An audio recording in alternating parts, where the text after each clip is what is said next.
Conciencia se puede entender de muchas maneras y creo que a menudo su significado se trivializa. Por ejemplo, ¿eres consciente de ello? ¿Eres consciente de que el candidato por el que vas a votar quizás no esté moralmente capacitado para el cargo? De manera que conciencia se reduce al remordimiento, a la culpa por haber realizado una mala acción. Tienes la conciencia sucia. Al menos eso es lo que te dicen cuando temes que revisen tu historial de navegación. Otras veces, sin embargo, el significado de conciencia se confunde con el significado de los recuerdos. Ah, has perdido la conciencia, has perdido la memoria, no sabe quién es quién. O lo que pasa en películas como Blade Runner. Los replicantes son conscientes de su individualidad porque tenían recuerdos y se aferraban a ellos. Pero la conciencia en realidad tiene un significado más profundo, un significado que va más allá de tus temores, tu memoria, tus sentimientos o incluso tu capacidad racional.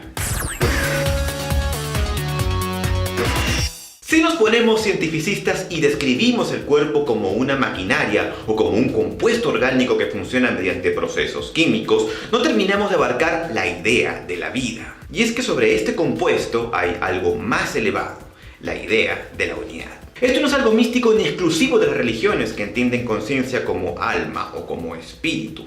A lo que me refiero aquí es que conciencia es la idea de la unidad, y esto es fácilmente demostrable. ¿Qué es lo que hace que tú, como ser humano, te sepas uno? Los recuerdos, definitivamente no. Una computadora también tiene memoria y no es consciente de sí. Además, habría que acotar que constantemente estamos perdiendo recuerdos y sin embargo nuestra conciencia no se extingue en ningún momento. De hecho, la conciencia es la que se pregunta ¿por qué no puedo recordar ese nombre? ¿Quién es esa persona que se me hace familiar? ¿O ese lugar? De modo que es factible que puedas decir que eres consciente de que has olvidado algo. Otros dirán que conciencia es el cerebro. Bueno, en realidad no. El cerebro es un órgano dentro del sistema nervioso. Un órgano es una unidad de procesamiento, un procesador.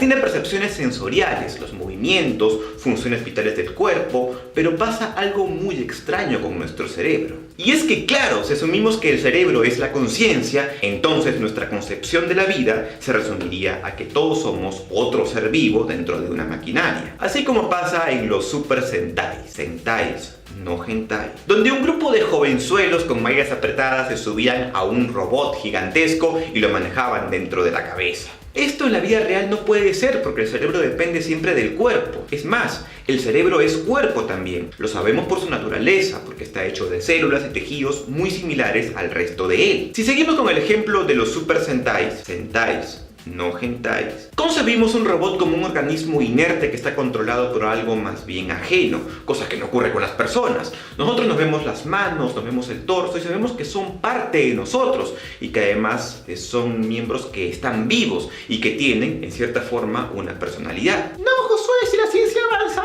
en algún momento conseguiremos intercambiar cabezas y quedará demostrado que el cerebro puede vivir en otro cuerpo. Ya, pero habrá que ver, y guiados de la paradoja de Teseo, también tendríamos que preguntarnos ¿hasta qué partición de la unidad podemos considerar el objeto original? ¿Hacia dónde migrará la conciencia? Porque podría simplemente la conciencia no migrar y científicamente también sería factible mantener un organismo vivo, pero en el fondo esto no sería sino un muñeco biológico grotesco, un zombie, un Frankenstein, una cabeza de otro cuerpo.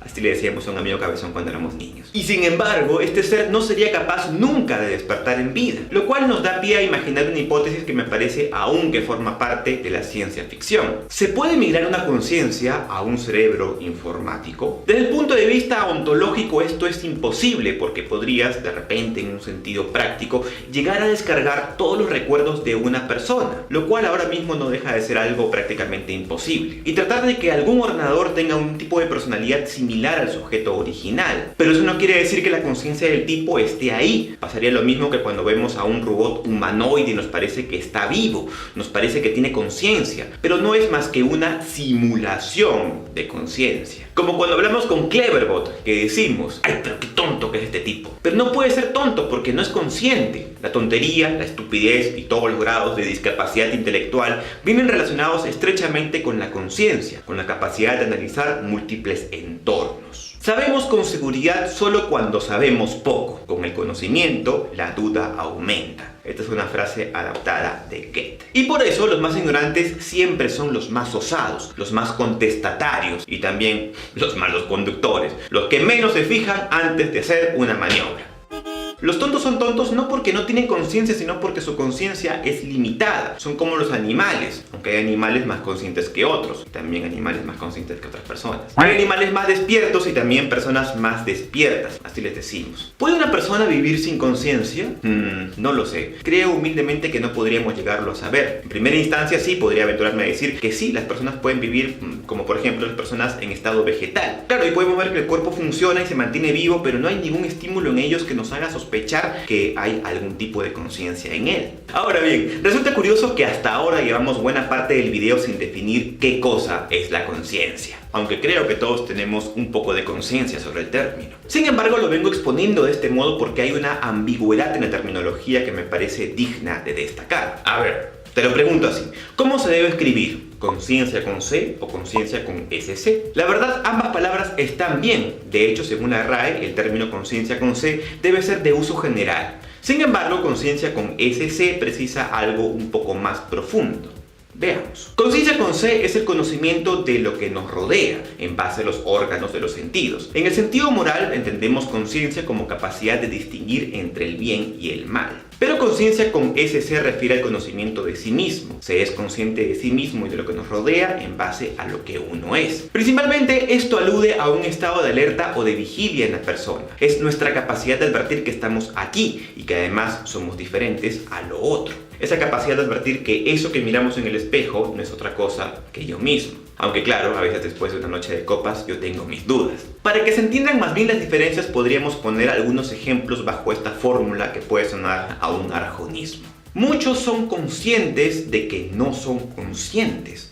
Otros, teniendo conciencia, no saben que tienen conciencia. Traducido al español, muchos advierten que no han sido capaces de discernir entre el bien y el mal. En este caso, el verbo advierten alude a la conciencia profunda y el bien y el mal funciona como la ética. En el segundo caso, esto también se puede traducir de esta manera. Hay personas que saben mucho de forma empírica o científica, pero no admiten la existencia de un sentimiento de unidad, lo cual es bastante común. De hecho, hace algún tiempo hice un video hablando sobre la teoría cuántica de la conciencia de Penrose y Hameroff, llamada también la de la reducción objetiva orquestada, que afirma que la computación cuántica en el cerebro explica la conciencia. La conciencia, según estos científicos, no sería más que el efecto de la gravedad cuántica en los microtúbulos. Mira, puede ser también que la conciencia sea una ilusión. Lo curioso y lo paradójico es que aún al negar la conciencia, estamos haciendo uso de ella. Así que bien puede que este tema entre dentro de lo...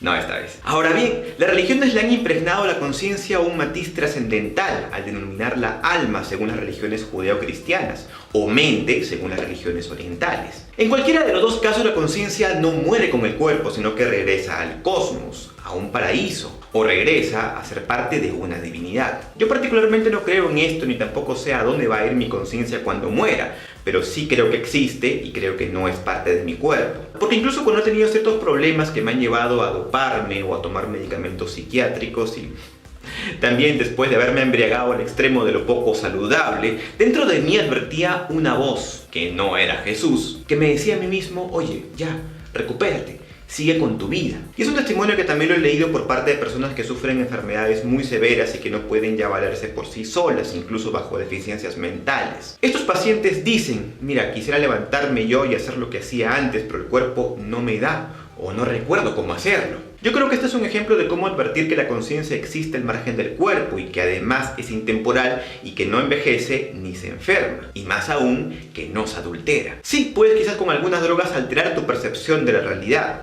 Seguro que ya sabes a lo que me refiero. Pero fuera de eso sigues siendo tú como lo eres cuando estás despierto o dormido o incluso muerto. Porque creo que también es un error lógico decir eres un muerto.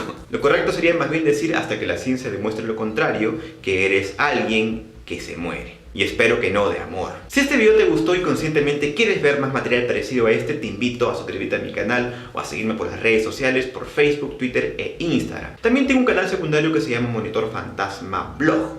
De momento se despide de ti tu amigo Josué y espero verte en una próxima oportunidad. Áspera.